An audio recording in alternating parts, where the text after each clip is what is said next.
Measles kills an estimated 164,000 people around the world each year. The United States declared the virus eradicated 14 years ago. But now the country is facing a measles resurgence in several states.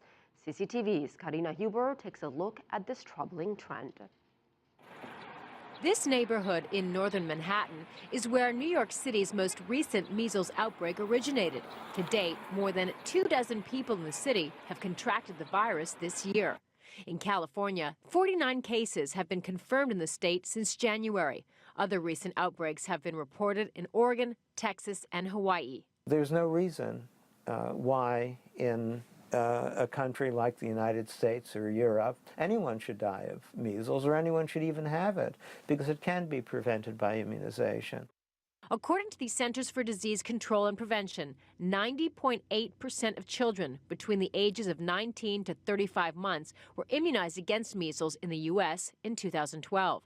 That's fewer than in 2011, when the rate was 91.6%. If enough people opt out of immunization, it will become a problem again, I'm sorry to say, the way it once was.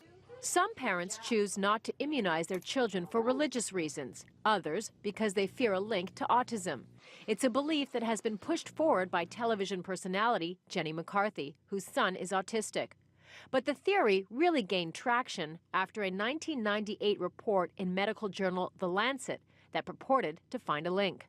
But that report was later retracted for being based on weak science, and its author, Andrew Wakefield, is accused of being paid some $675,000 for the report by lawyers seeking to sue vaccine makers, a clear conflict of interest.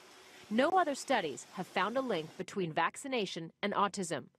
But Moore says it's very hard to persuade some people to change their viewpoints once they've made up their minds about something. Giving people this kind of factual information very often does not change their minds. Very often it just confirms what they already believe. Some states like California, Vermont, and Washington are either pushing for or have recently enacted laws making it more difficult for families to opt out of vaccinations. The hope is to stop communities in neighborhoods like this from contracting a virus that once was a problem of the past. Karina, CCTV, New York.